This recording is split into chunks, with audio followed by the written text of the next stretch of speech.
Hmm. Oh, oh, hello. Welcome back, true believers. It's another episode of Comic Conversations. I have a good guest today. He's a friend of my channel. I'm a friend of his channel. I go on his show a lot, and we'll have a lot to talk about here in just a minute, right after I play the intro. What kind of monster are you? The Wolverine. He's the best at what he does, and what he does is not too nice. All right. Well, without any further ado, my friend, he's a big Kansas City Chiefs fan, and I think he's originally from Kansas, but he lives in Texas now, and he's a real good guy. He agreed to come on. I appreciate it, and I do his show a lot on his bags, boards, and BS. I think I probably got it wrong, but anyway, without any further ado, it's Trev, the shipping guru. What's going on, brother? I'm sorry if I got the name wrong of the show. Hey, it's all good. It's all good. Same difference. Let's see what's going on in the chat. We got Evil Comics. He said, I know this guy. We got Trev is omnipresent. Phil Trail says, I'm curious to learn about Trev's ties to Tuscaloosa law enforcement. Hey, Evil, how you doing? That was a sad summer night, Phil. It was a sad summer night. Kansas City Current and Houston Dash Rock. Hey, Jeff's here. My friend Adamantium Blade. KC Current, baby. It's a soccer team. Okay. I'm assuming Houston Dash is also a soccer team. That's the MLS, I guess, right? MLS team. Well, it's women's soccer, I'm pretty sure. Oh, okay. Yeah. Well, I appreciate you coming on. I don't know. I'm kind of out of breath. I had to run. I don't know. I'm so bad out of shape that I get out of breath moving like this. I don't know. I'm just kidding. It sucks getting old. Anyway. It does. No, I'm glad you played that clip. That's my favorite Wolverine / X-Men movie right there. The Wolverine. Me too. I think it's great. I love that one. It's way better than X-Men Origins Wolverine. I know that. Oh yeah. And what I liked about it, it's kind of a mixture of like the Claremont Miller miniseries with a couple other things from the Wolverine series and early series in there, you know. Mm-hmm. And I really liked it. I know some people didn't like it, but what he's saying here, Phil says MLS never wins World Cups. Well, that's true. But it's kind of fun to watch, though. They actually have, I don't know if it's an MLS team, but there's a team in Louisville, Kentucky. I don't know. I know there's different leagues, though, so it might be a different league. All right. Well, without any further ado, we'll get into it. First question I kind of ask people, it's just like, I kind of stole it from Rod's Fat Stacks. What is your comic book collecting origin? Were you bitten by a radioactive spider, and then you decided to start collecting comic books and other collectibles, or did you come from an alien planet and get rocketed here as soon as that plane was destroyed? And no, I have a brother that's 6 years older than I am, so he was kind of my gateway. He was into all that, and by the time he was messing with women and getting his car and all that stuff, he handed down a lot of that stuff to me, so kind of got me into it. Actually, the first thing that ever got me into comics was Incredible Hulk 340. I saw that cover, and I just wanted that cover. One day that cover will be mine. When I was a little kid, because my big brother had it, and probably read it 50 times. I loved that book. That's probably my initial comic gateway. Yeah, it's an amazing cover. I have the statue and the Farland put out of it, and I want to get the comic one day. I have a reprint of it that came with the statue, but I want the real one. And I think Jeff here has recognized your Ghost Machine hat. That's because Trev has wonderful taste in comic books. That's why he's got that hat on. Ghost Machine's awesome. And well, yeah, I got a guy like that. When my dad would send me stuff, he would bring me stuff back from when he would go on trips to the National Guard for training, and he'd bring back like Sergeant Rock G.I. Joe comics, Star Trek, Star Wars, you know. So nice. he knew I liked all the Star stuff and war stuff, you know. So that kind of got me hooked on it. You know, I mean, I don't know. It's like also seeing like that, like it has a lasting effect on you, know, doesn't it? Like you're talking about with the Hulk 340. You just see that cover, you're like, oh, I know what I want to do now. I got to have that. I got to get some more of this. Yep. Yeah, I just fell in love with Wolverine as far as a character. He's probably the first comic book character that I was like, man, I love that character. He's so awesome. Yeah, and the TV show. Remember I don't know if you remember that, the Bill Bixby show, right? The Incredible Hulk. It was I just like the whole thing was like that's like well, I didn't know who Todd McFarlane was. I don't know if you were like me, but I didn't really know who the artists were. I just thought they were created somewhere in a lab. I guess I don't know what I thought, and I was just like, oh, this is cool. And I remember seeing ASM 322 on a newsstand, and Spider-Man's like picking these bad guys up over his head and throwing them, you know, on the cover. And I was just like, I don't know, but I guess that was mine. Yours was Hulk 340 though, so that's cool. Yeah. And I don't know. So what do you? What are some of your favorite characters to collect, man? I would probably say everybody else. I would probably say my top 4 that I collect is Dr. Aphra. It's my favorite character. Just the last couple of years reading her, just such a amazing story arc, smartest character in Star Wars by far. Just a great read. Superman, classic, feel good stories. Wolverine, and probably Psylocke for my 4th one, I would say. That or Darkseid, but there's really not much to collect with Darkseid. He kind of just shows up every now and then. It's just outside, like, I guess there's a couple of key issues or maybe some covers you could collect, you know. Right. He does have some great covers. There was one for, was it DC Legends or something? There's a really cool one of him on it.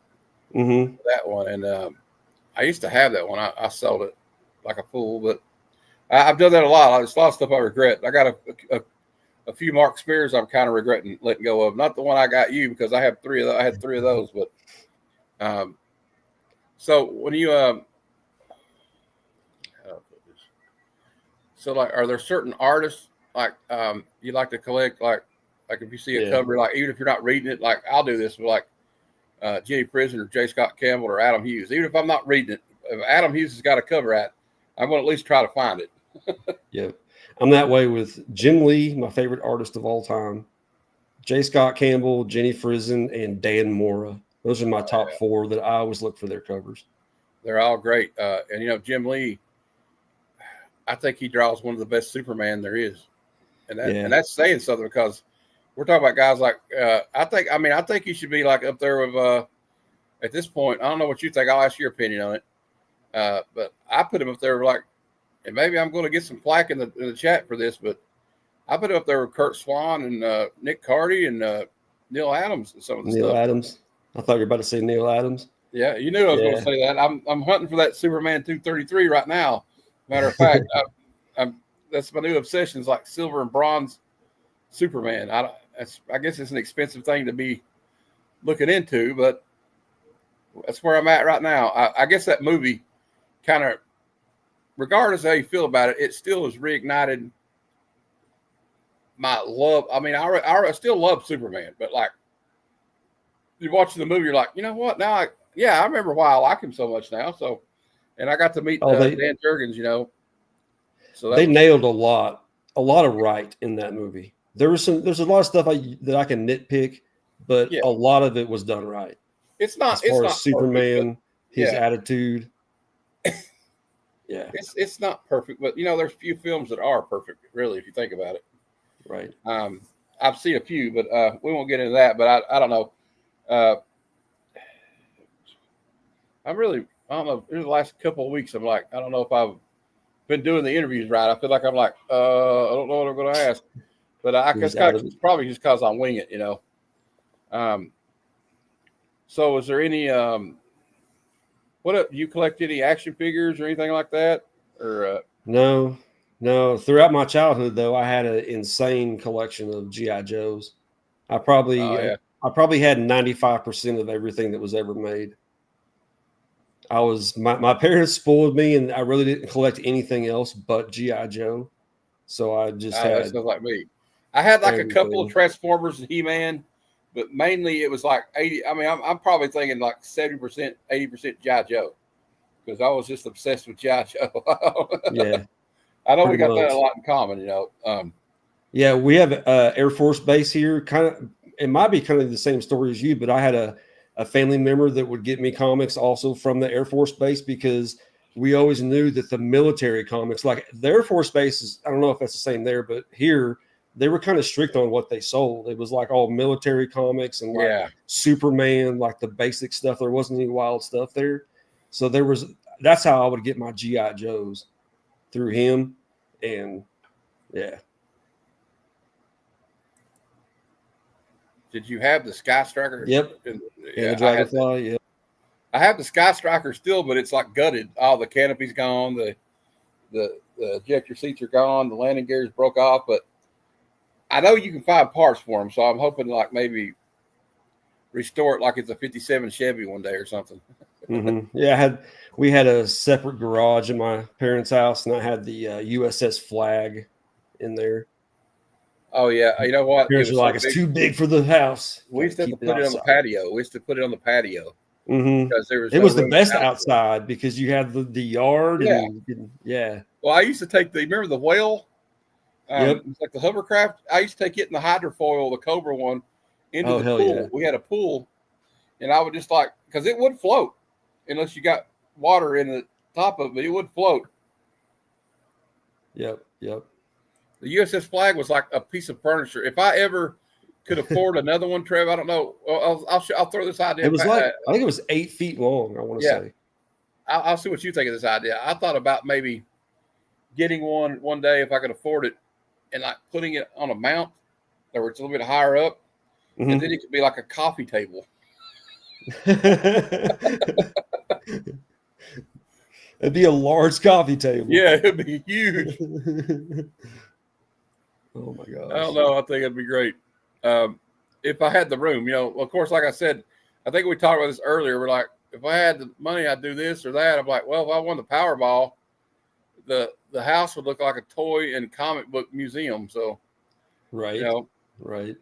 it'd be like I'd have to have like a laser grid for people trying to break in. Like, oh, what do you got? Oh, I just got 2 copies of Action Comics #1. No big deal.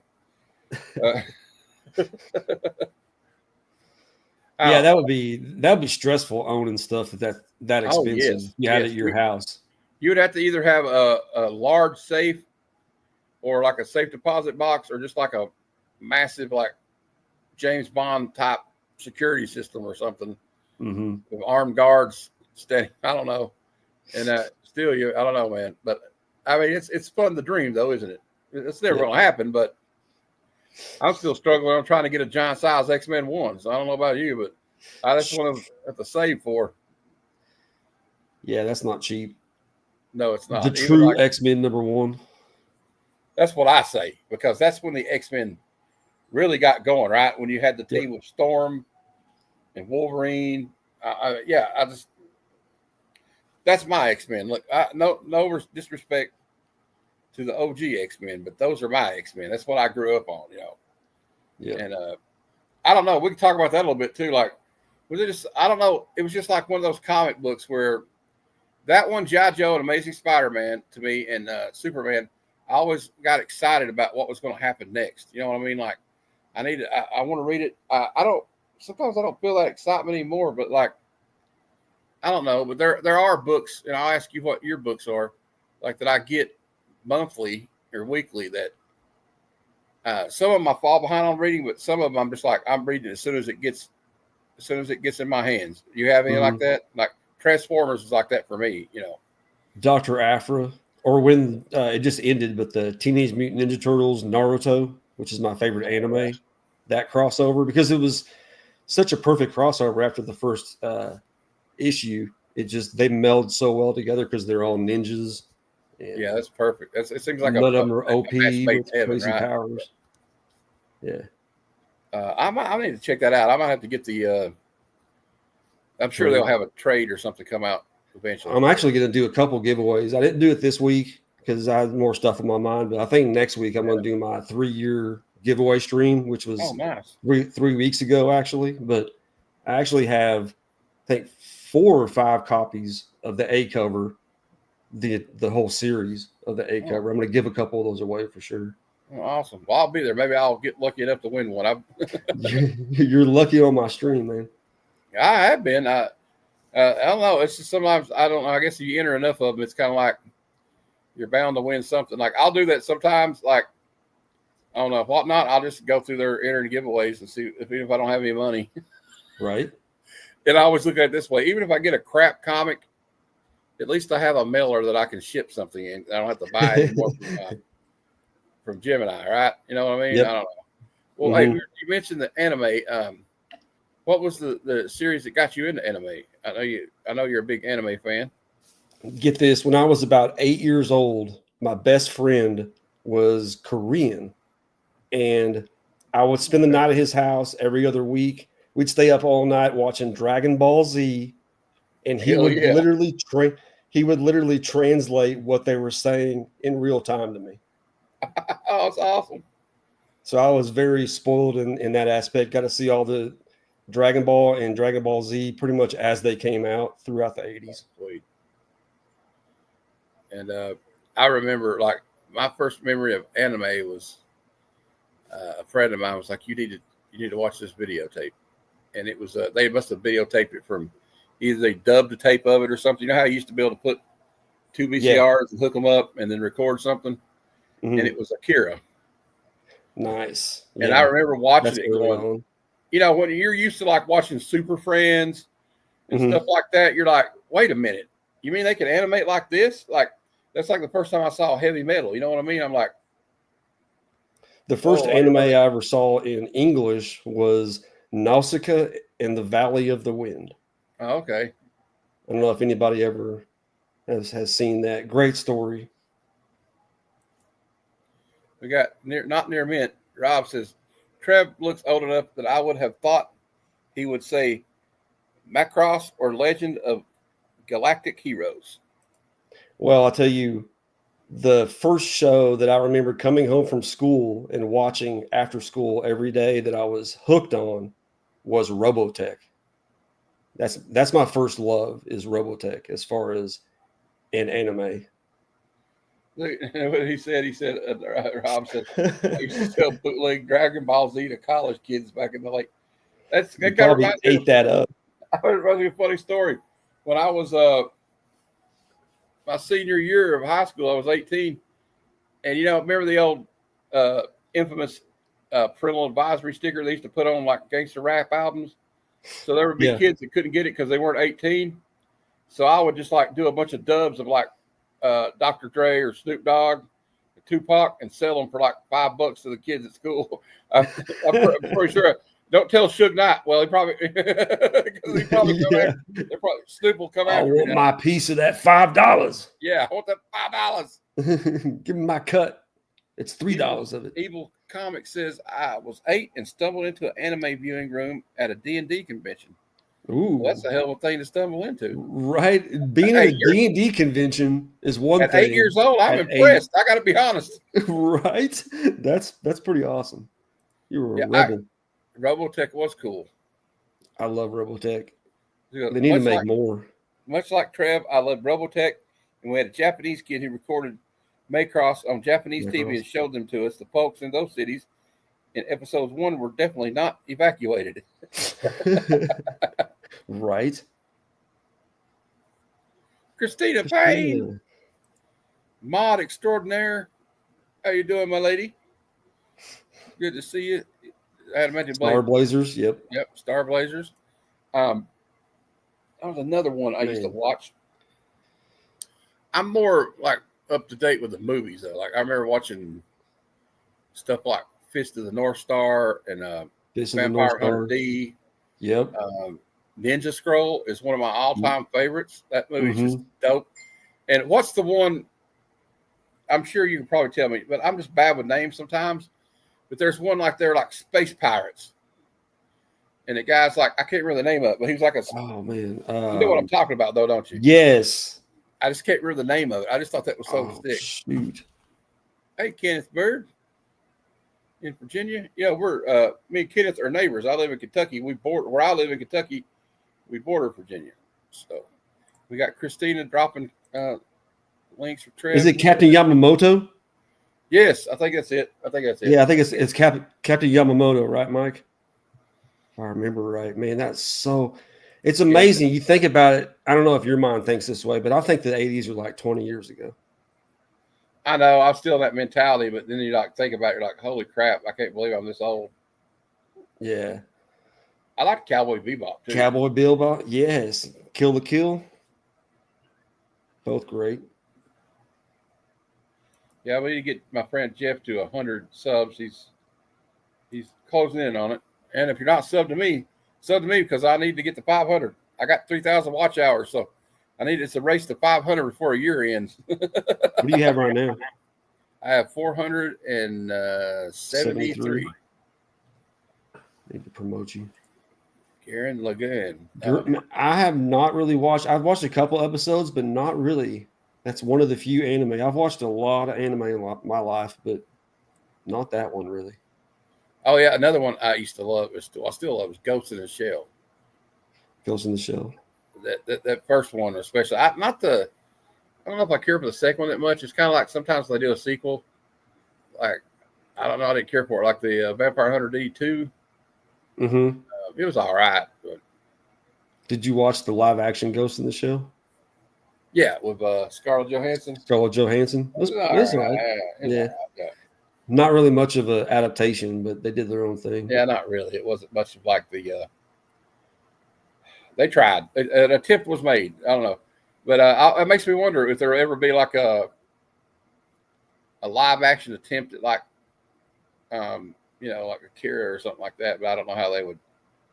I'm sure they're doing a lot of Naruto. They've already done Bleach and One Piece. They're doing a bunch of different ones. They'll attempt Dragon Ball again here sometime. That last one was an atrocity. You got married. Ooh, man. Oh, that's cool. Going to Japan for your honeymoon. That's awesome. I've seen some fellow YouTubers that like comic tropes and West Coast Avengers that have made the trek to Japan a couple of times. And just some of the cool manga they go pick up. They're like, and then you'll have like X-Men manga. They'll have Batman. Like they do the whole manga like they're like the Japanese version of the X-Men. Mm-hmm. And I'm like, man, I'd love to get my hands on some of that stuff, even if I couldn't read it, but I'd still like to have it. Right. Man, I got to check out Gurren Lagann again. Not Near Mint says this is his favorite series. Wow. And then he says, the divorce 2 years after that, so don't get married. Yeah. Hey, I've been there, brother. I was married for 7 years, and I've been divorced for about 15. W. Boggs 18 is question. Who's your male superhero Mount Rushmore and female superhero Mount Rushmore? Hero or just females and males that are super powered? Are you talking about heroes, Boggs? Is it heroes or just like super? Could it be super villains with superpowers, or we'll let him clarify it. Right. Fairy tale? I can do my heroes and villains. Mount Rushmore. Well, just name one with whoever's superpower. That's the way I would do it. Could be a mix of heroes and villains. Okay, so he said it could be a mix. I have to go. This is just what I think it is, or my route Mount Rushmore.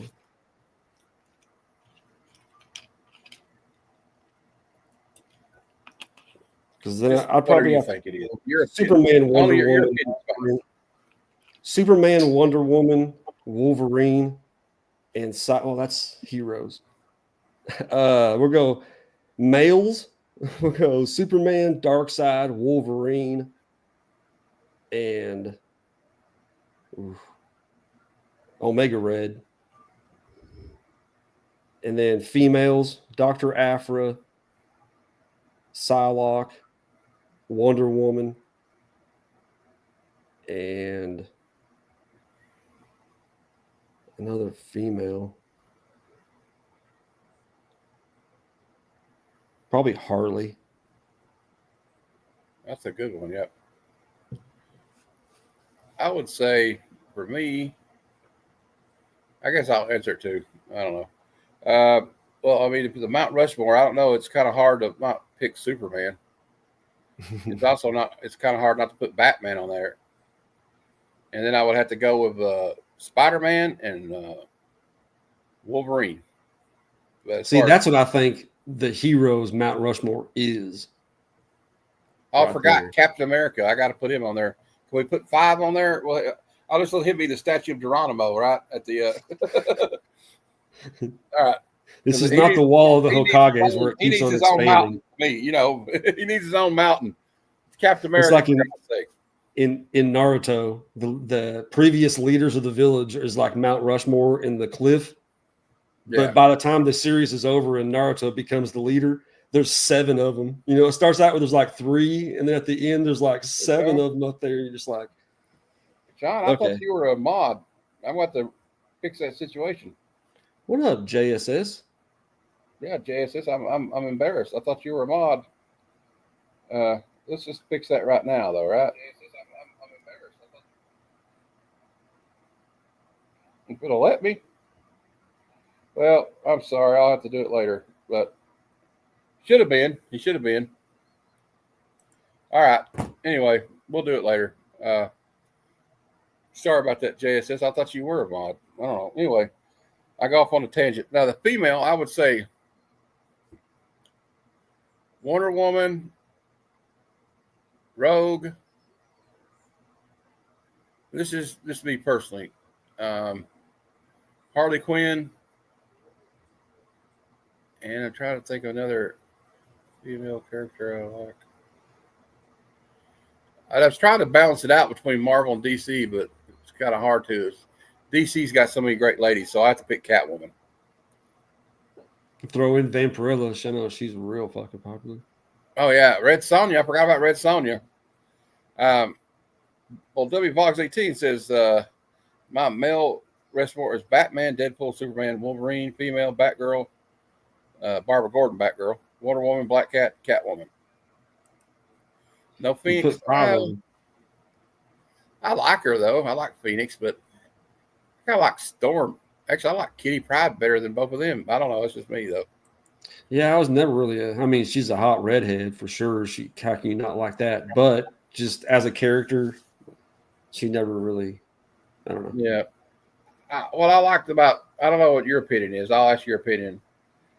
But it's a kind of a thing I liked about the X-Men, especially with Claremont when he was writing it, was some of the female characters were almost more interesting than some of the male characters. Like the way he gradually built them up, like Rogue is a villain, Mhm. and she has this redemption arc, and then Kitty Pryde starts out as a kid, and she's not quite on the team yet, and then when she turns into Shadow Cat after that series of Wolverine she did, Mhm. and then Storm. she's like a pirate with the Marauders kind of.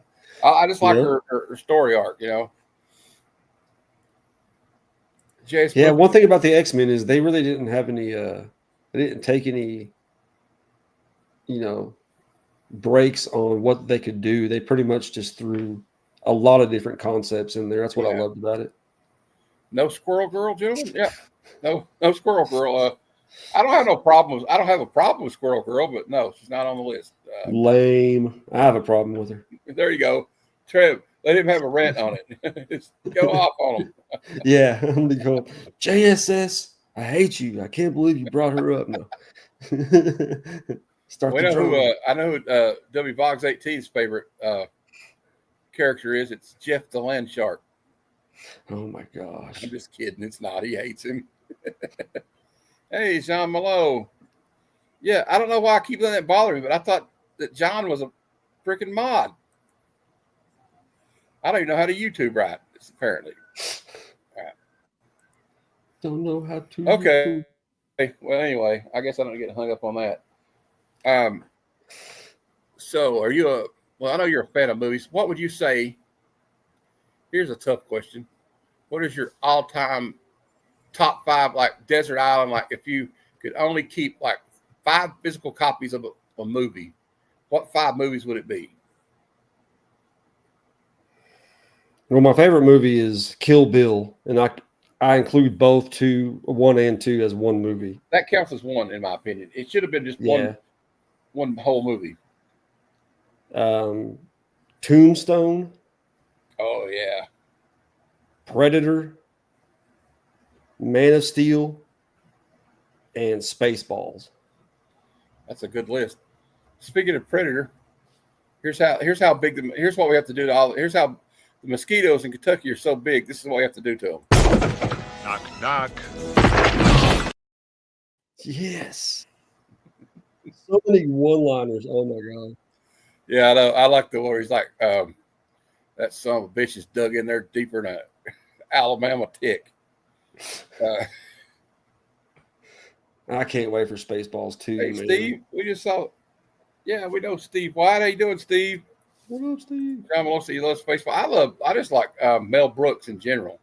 Yeah. Like, I mean, think about it. You got Silent Movie, The Producers, Blazing Saddles, Young Frankenstein, History of the World Part 1, Spaceballs, Robin Hood, Men in Tights, High Anxiety. They're not really any that bad. I mean, I guess you could argue that Men in Tights is not that, but I liked it. I thought it was hilarious. Yeah. I guess my list would be we got Evil's Comics, Star Wars, Dune, Dick Tracy, Dark Crystal, and Legend.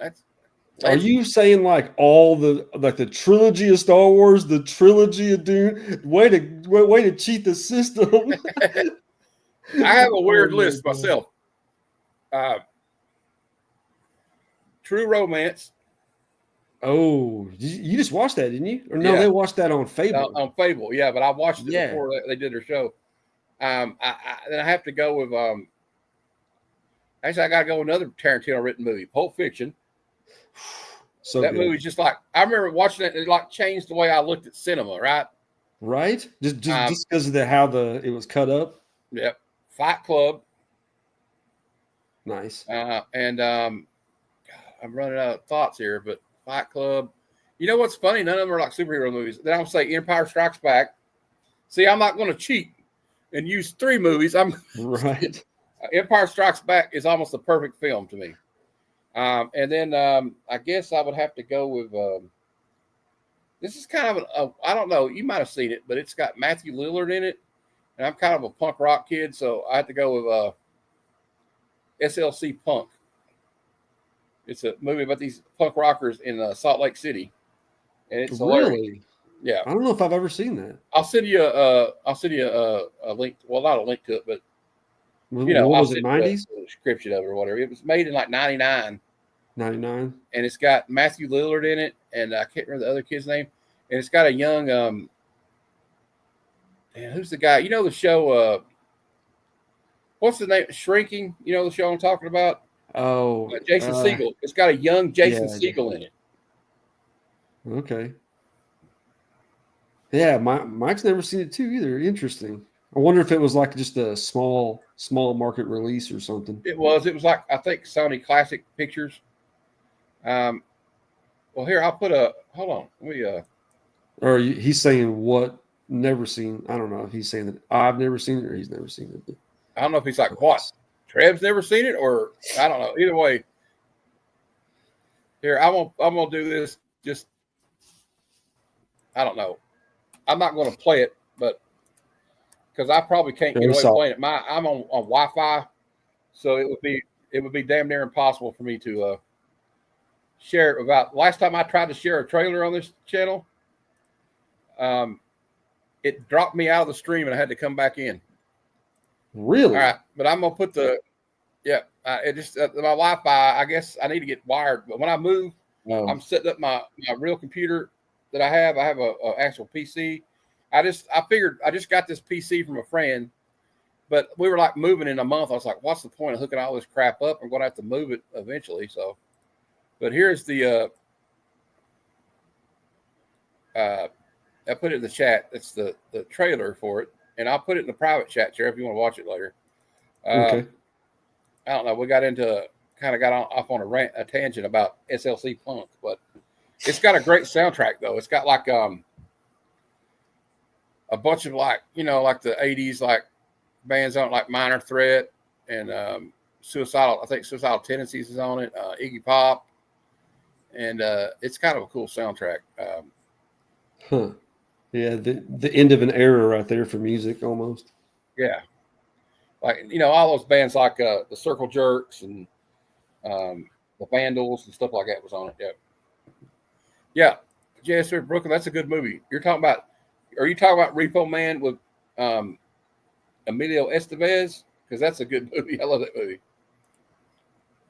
And Jean Below's like Alien, Star Trek, the motion picture, Up in Smoke, Passengers, To Serve with Love. Yeah, I know. I'm effing old. It's okay. Passengers in Sweet with Love, you must be older. Evil said he saw it in theaters. Okay. Yeah. Interesting. But it's pretty good. It's probably Matthew Lillard's best film besides.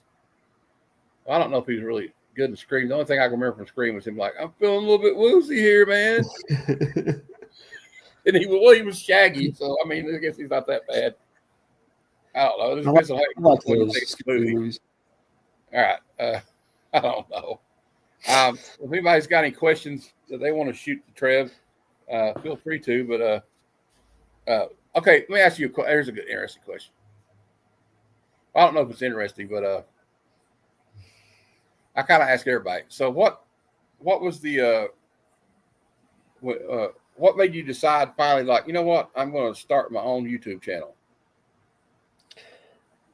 I joined this community in 2022 May, and just about 3 months after that, of just people encouraging me.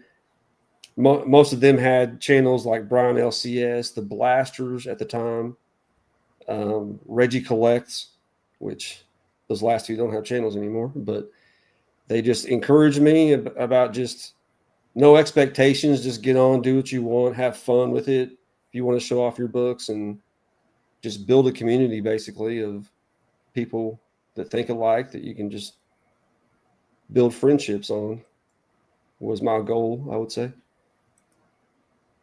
Oh yeah, I mean, that's what I asked you. The second part was, what do you like about it? And because the answer I always get, it seems, is the answer that I give if somebody asks me. It's the getting to talk to like-minded people. And like I don't know about you, but like in my personal life, I really didn't have many friends that enjoyed, as I got older. Now, when I was a kid, yeah, like there's people that, I love comic books. Jay says, I'm going to make you a mod if it kills me. Hold on. Why is it? I don't understand this. It's saying every time I click it, it says I can't make anybody a mod. Are you going into the actual app, the YouTube app? You can't do it through StreamYard. Oh, I got it. I found it. I was overlooking it. Here you go. JSS, you are a standard mod now. Yeah, I was watching YouTube, and you can conversate somewhat with the person who put out the video, but you can't conversate with other people. So my whole goal was just to have a kind of like a little chat room in the comments to where I can just talk to people and show off some books. And then once I started doing lives, that's just basically turned into hanging out with friends. And yeah, that's me too. I can't get out a lot. I'm disabled. I can walk, but I can't walk long distances. Like I couldn't just get out of the house and walk down the street to the corner store or something without my electric wheelchair. So, and I didn't have a ramp for a while to be able to get out. So I was stuck in there for 2 years. So you're talking about going crazy. Yeah. And then I said, you know what? I started chatting with people in the chat. I'm sure you probably started out like that too. Yeah. And they're like, well, why don't you come on the show? And I was like, all right, I don't have anything to lose. I don't care. I was doing whatnot sales, but I didn't show my face. But I got over that real quick. I was in theater class in high school, so it don't bother me at all. But yeah, as long as you don't make a fool out of yourself and say some off the wall stuff. You Yeah. just be yourself, and that's what I've learned. Yeah, you don't have to be like a court gesture. You know what I mean? Right. Or like be the life of the party. Like I just try to be myself. The best advice, I don't know. I'll ask you. You can answer this too. But if I was asking something, I mean, I've only been doing this for August will be a year. But my advice as a guy that's only been doing it a year is just be yourself. Just be yourself. Be genuine, and the rest of it. Don't worry about trying to get views and subscriptions or whatever. Yeah. What do you think, Trev? I agree. Yeah, I'm glad everybody's here. I appreciate everybody that came in and watched. This is great. What do we got here? Funny thing is, I'm a people person, not problem talking. It's just really just never meet another comic nerd. Yeah, me neither. I understand completely, and it's just like now, like, and I got to meet everybody. That was just the funnest thing was at Heroes Con. Like, well, Trev, you've been to Heroes Con, so you know what it's like. It's kind of trippy, ain't it? I know what it's like, but I don't know because I was sick when I got off the plane. Oh, no. And I was able to make the last 2 hours on Sunday. So I was able to meet a couple of artists and probably a dozen comic book community people, but not near as many as I wanted to. Not everybody said he just subbed you. Everybody sub up everybody. Don't mind. I only really do one live a week. I don't really put out any content, no shorts or anything anymore. Even though I am going to do a room tour here pretty soon. It's pretty much everything's done. I just need to dust, and it's a lot to dust. I'm a court reporter, so I'm usually pretty reserved, especially now that AI can learn from us. Well, yeah, whenever you're a kid, you have a lot of people that are in close proximity to where you can kind of tell who's into what and find like-minded stuff there. Once you're in the real world, it's hard to go up to people that you work with or whatever and just, hey, you like comic books out of nowhere. I know, like, or you'll be like that, that meme of that girl with that short guy, and he's got her cornered, talking to her. It's like a meme, and she looks like this. Like if somebody asks you about like some casual person, like, hey, I just saw the Superman movie. Oh, you did? Hey, well, let me tell you something. I just reread Man of Steel by John Byrne. It's one of the, you have to read it right now. It's so great. And while I'm talking about it, Superman Unchained is brilliant. It's probably the best New 52 book that they had of Superman. And then you start going like, they're like, shut the fuck up.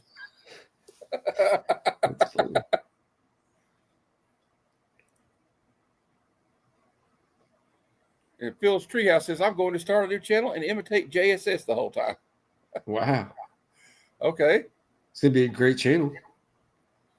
Being a comic nerd is like a badge of honor these days. It seems like ever since superhero movies started becoming successful, it became cool to be a comic nerd.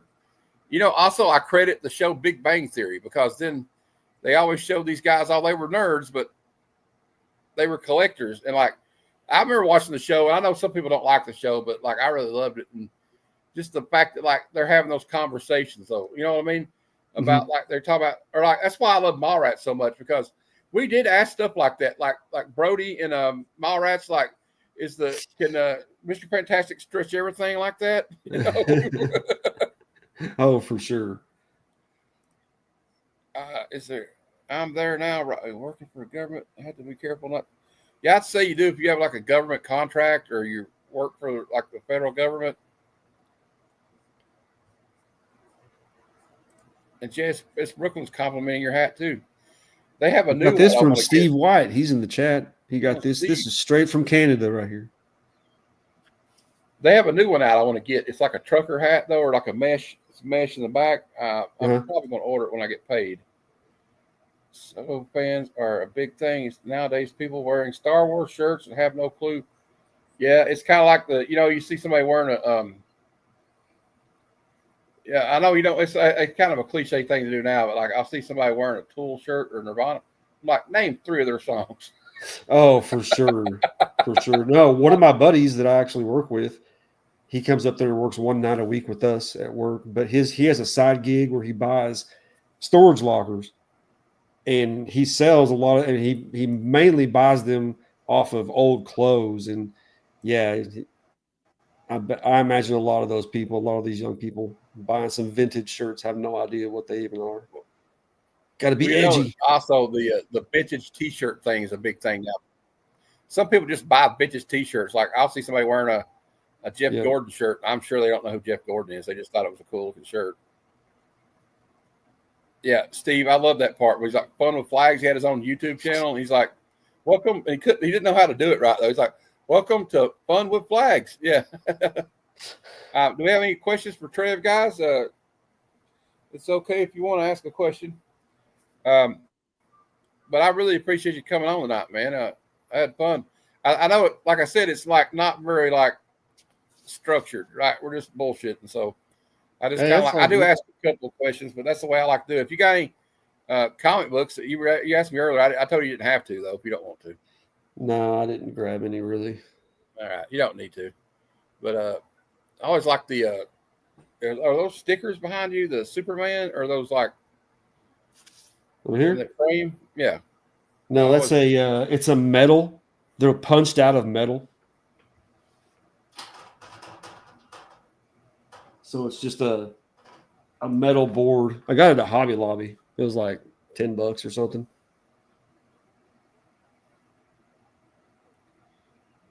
Just went up. You had a Harley nearby with all the characters nearby. Yeah. With all the chargers. I don't know which one you're talking about. Christina. Characters. I think she means characters. I don't know. What's the highest valued card you've ever pulled? At work? I guess that's what he means. We pulled a 150,000. I'm trying to remember his name. He was a prospect. I can't even remember his name. We pulled a couple $50,000 cards. We pulled a $150,000 card. He was a MLB prospect, and it was I want to say his high school uniform, but I forgot his name. It was something crazy. We pulled a shoeless Joe Jackson bat relic. Really? Bats. That sold for over $50,000. My God.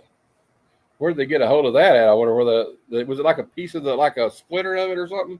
Yeah, it was a bat barrel, so it was like cut out of the bat itself, and it was the part that had his name inscribed into it on the bat. No, it was just one of those high-end products, man. The high-end products get some stuff sometimes. One of our buddies just pulled a Babe Ruth freaking bat autograph. It was a piece of the bat that was autographed by him, and you're like, golly, that thing's been around for a long time. I always leave it to Phil to come up with a doozy of a question. He says, "What song was your first slow dance?" Was my first slow dance. Oh my God. And Christina wants to know what Naruto is. She always wants to know. It's the greatest anime of all time, Christina. You will laugh. You will cry. You will fall in love. You will be complete by the end of it. It's an anime. I think it was a show, right? It was a TV show. Yeah, it's an anime show. With Naruto and Naruto Shippuden, there's about 720 episodes. But there's a place where you can cut out the fillers. You cut it down to about 400 episodes. Sean Malone wants to know if a fire breaks out and you can only bring out one book. Which one is it? This one right here.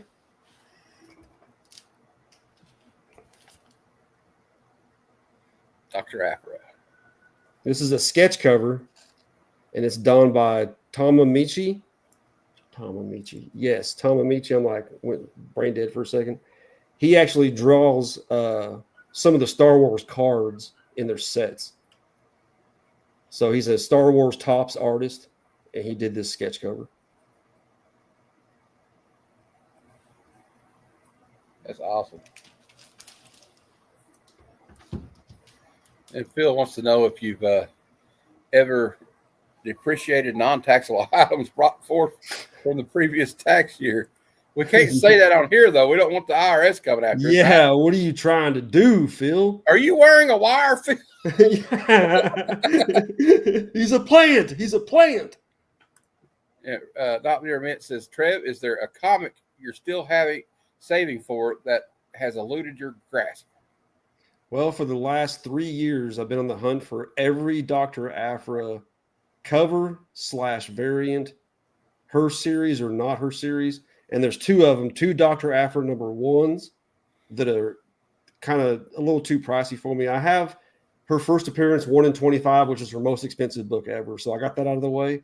But there's two, the 1 in 100 and the Neff Box exclusive #1s. They're like $500 to $600 books. And I'm just not willing to spend that kind of money right now for those two. The three I'm looking for right now, I kind of mentioned one on your show earlier, is Conan the Barbarian issue 1, Superman 233, the Neil Adams, it says Kryptonite No More. Yep. And this is actually just one I discovered a couple of days ago, since the Prince of Darkness just passed away, or it was yesterday. I decided to go on eBay and look up like Ozzy Osbourne comics, right? Or Ozzy on the cover of a comic. Okay. And I found a Dark Knight death metal cover. And it's a limited edition. It's got Ozzy on the cover with the Batman Who Laughs. Oh, is he biting off the... No, he's not, but he's got blood on his mouth. So I'm pretty sure. And it's got Ozzy's logo on it, the old logo, with the Z's with the little line through the middle of it. And yeah, it's like expensive though. I think there was only like so many of them made.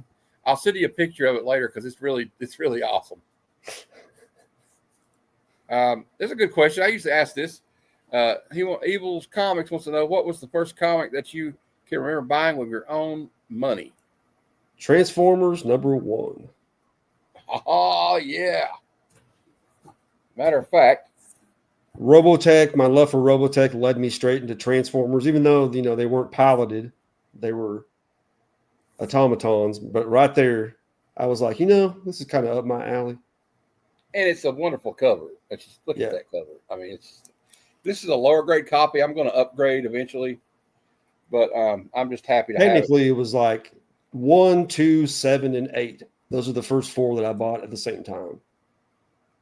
Well, the one I actually bought was what I mentioned earlier, my own money. The first time I got an allowance and actually walked to the 7-Eleven where the spinner rack was at, because I'm old enough to remember the spinner rack. 7-Eleven. That's where I got a lot of my comics too. That's awesome. The first one I actually bought, the first two I actually bought with my own money, was G.I. Joe issue 48, the first appearance of Sergeant Slaughter, and ASM 322, the one I was telling you about earlier. Nice. I saw that and I said, I don't know what that is. I know it's Spider-Man, but I want it.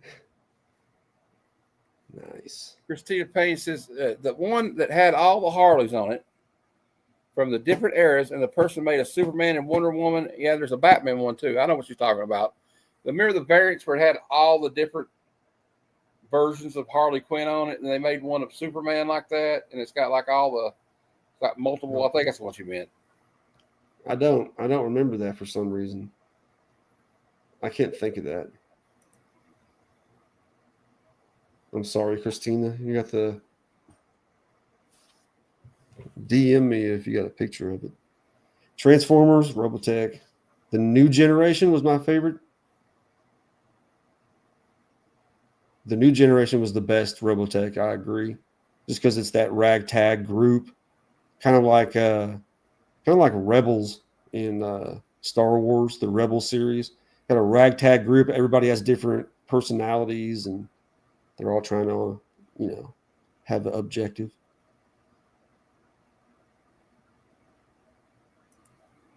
You said Transformers FTW. For the win. Oh, I thought you were saying Transformers F the world. Okay. Yeah.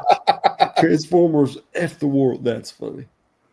Hey, that's a good idea for a comic book. We got Bruce Lucifer in the chat. Hello, he's going to be with me tomorrow night on we're pre-recording a video we're going to do a review of Man of Steel by John Byrne.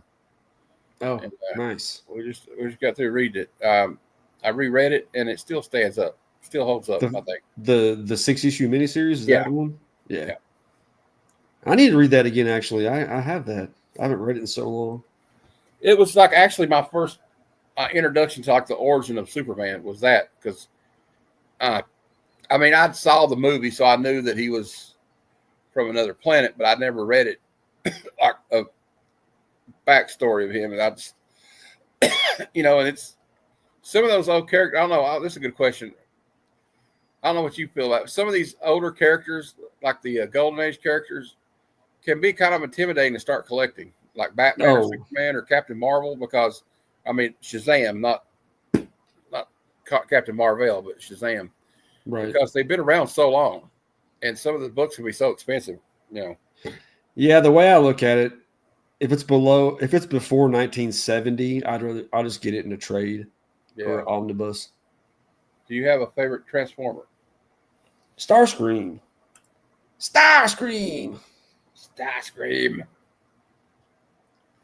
And Devastator. Nice. There you go, Mike. Cheating again. Mine is 5-1. He's like, I'm going for the combiner. Mine is Soundwave. Soundwave is legit. I also love Grimlock. Grimlock. How can you not, especially when you're a kid, love a robot dinosaur T-Rex? Like, what? What is that was like one of the coolest things. Yeah. What is the worst mistake you've ever made as a collector? Oh my gosh. Okay, there's two different ones. One of them right now, because it's kind of biting me because those are exploding. But I had the entire Invincible run. I had the first 3 issues, 9.8, and the entire Invincible series. And I sold it for $5,000.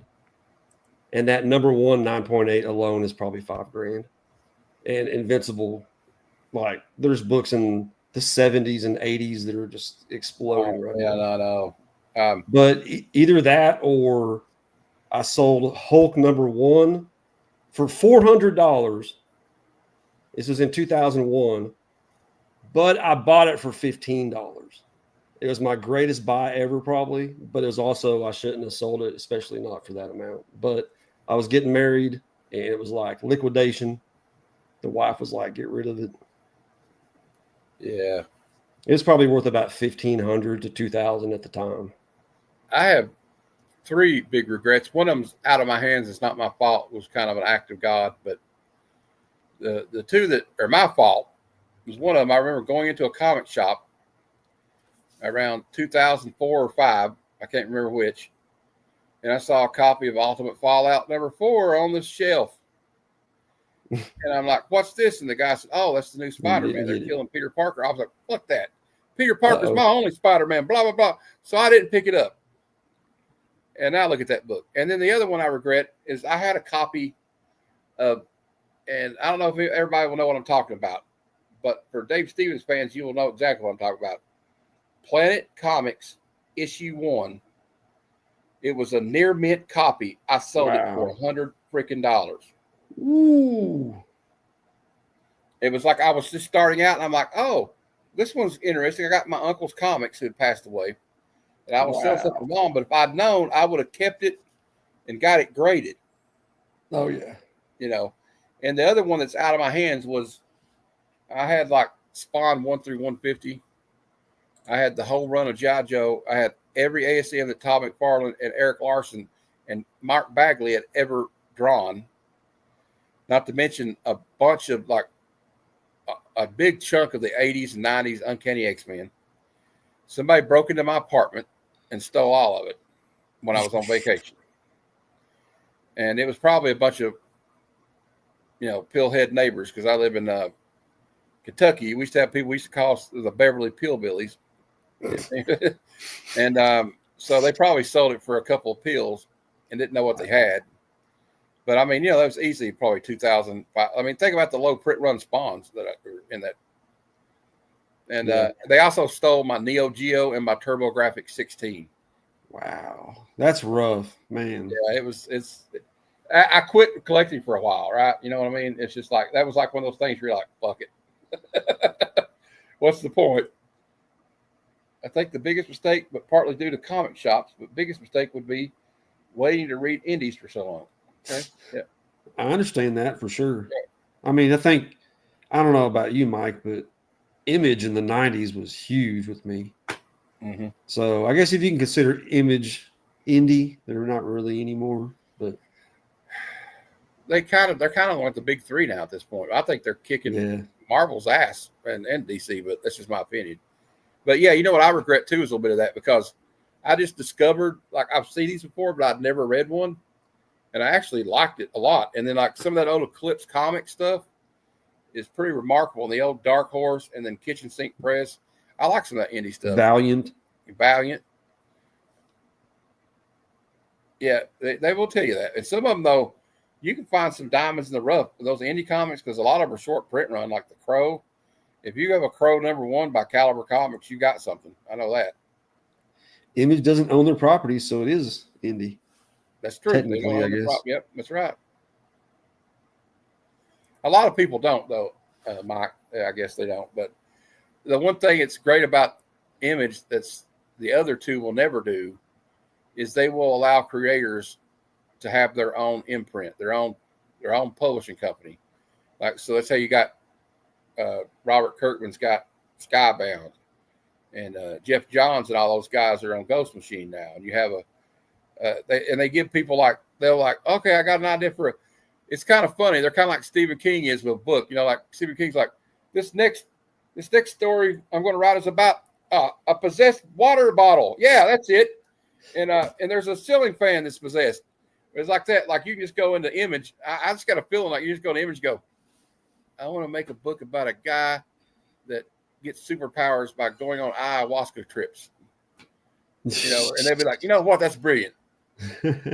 Here, we'll let you have 6 issues.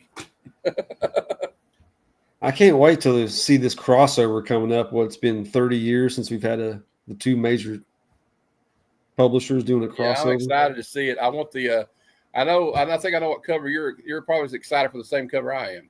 I'm probably going to get every cover. Well, I want the one though that's the homage of 340. Oh heck yeah! And I think I kind of want the one and cover your ears, Will. If you're still here, I know you don't like Jeff, but the one where it's got Jeff the Land Shark and he's on Crypto's doghouse and Crypto's on top of his house, and they're just it's I hilarious. didn't see that one. And then I kind of want to get them all, but like I'm trying to like,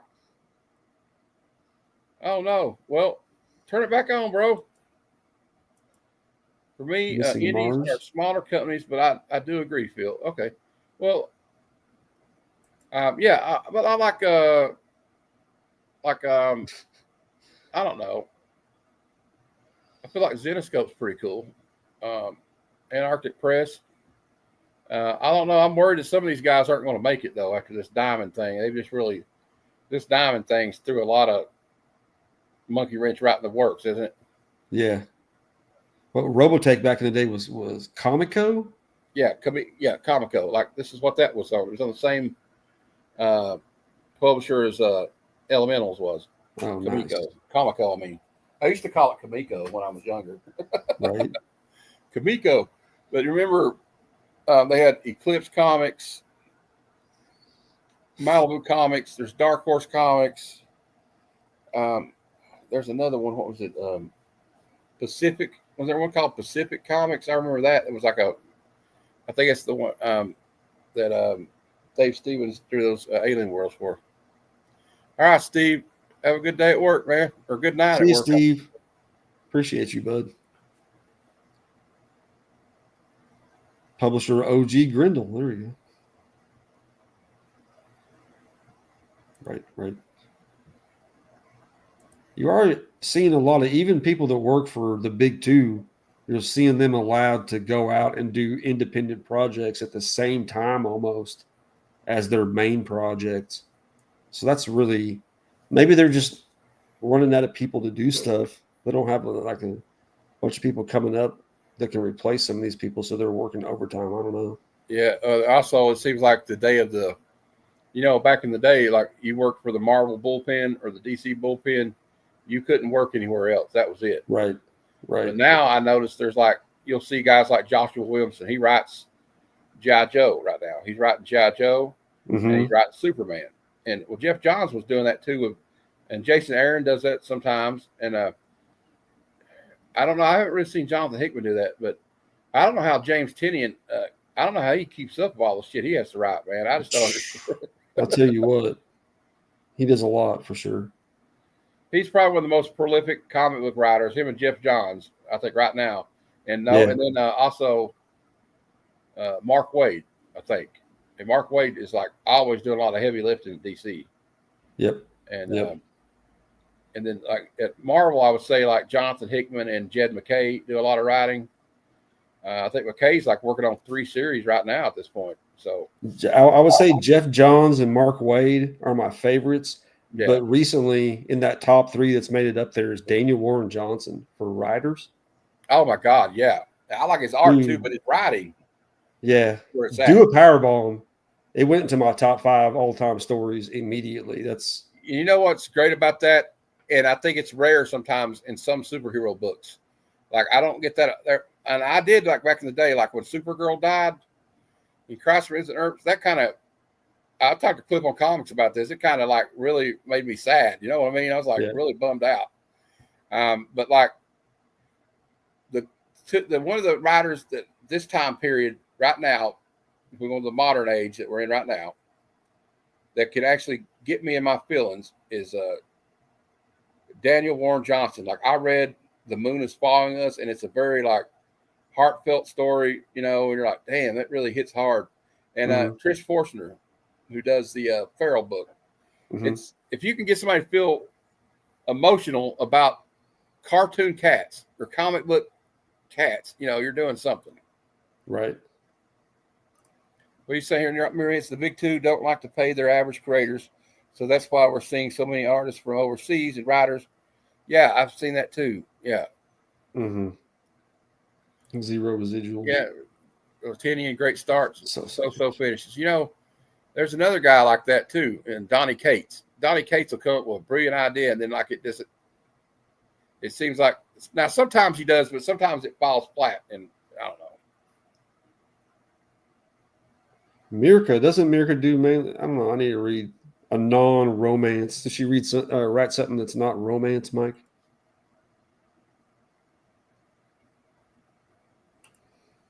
All right. Well, I guess we'll. Oh yeah, Jeff Lemire. Yeah. Nice. But yeah, I'm really loving Joshua Williamson. I think that he really. He made like I started reading Superman again because he was writing it, and he made Superman fun to read again because there was like sometimes, and you know this is true of a lot of characters. If you have the wrong person writing like Batman, you know even if they're a great writer like Tom King, you know they start doing stuff like that's the only criticism. I love like Supergirl, Woman of Tomorrow, and I think he's done good on Wonder Woman. But like when it comes to Batman, they promised so much. They were going to do all this stuff, and then they just pulled the rug out for everybody. It just aggravated. You know what I'm talking about? The wedding. He killed out. Oh, yeah. Like, oh, my God. Right. And so it kind of made me mad at him for a while, but I like Tom King's writing, though. So Jeff Lemire, he did works with Red Sonny, Batman, White Knight, Joker, Wonder. Yeah. And also Tom King. What else did he write that I read? There was another one I read that I think he was responsible. I can't remember. But well, guys, I guess I've talked Trev's ear off enough for one night. He's already had to put up with me for an hour earlier, so we'll call it there. Before we go, I'll ask Trev what he's got coming up or what he does on his show or his channel. Go ahead, Trev. I'll just have a live stream every Wednesday, bagging, boarding, and BS. 4:00 Central Time would be 5:00 Eastern Time, right here that you're watching this. And just to hang out for about an hour, maybe a little more, watch some trailers that are coming up because I'm really into movies and shows. And then we show off books that we got, do a little giveaway usually, and just a cool hangout. I am going to get room tour video probably this next week or so, within a week, and have that put up there. It's a couple years since I've had a room tour video, and my comic room is full and it's spread out into my living room. So my living room is now full of comics. Thankfully, I'm a bachelor. But, yep. Thanks for having me. All right, Trev. Matt, appreciate you, bud. Let me, before we get out, I'll tell everybody what I got coming up tomorrow at 12:30 p.m. Eastern. Good Cinema presents Superman the movie from Richard Donner, starring Christopher Reeve, Marlon Brando, Margot Kidder, Gene Hackman, Ned Beatty. It's an all-star cast. Marlon Brando, Glenn Ford is in it. It's just a huge cast. Great film. And then Friday at 12 o'clock on Whatnot. That's Eastern time.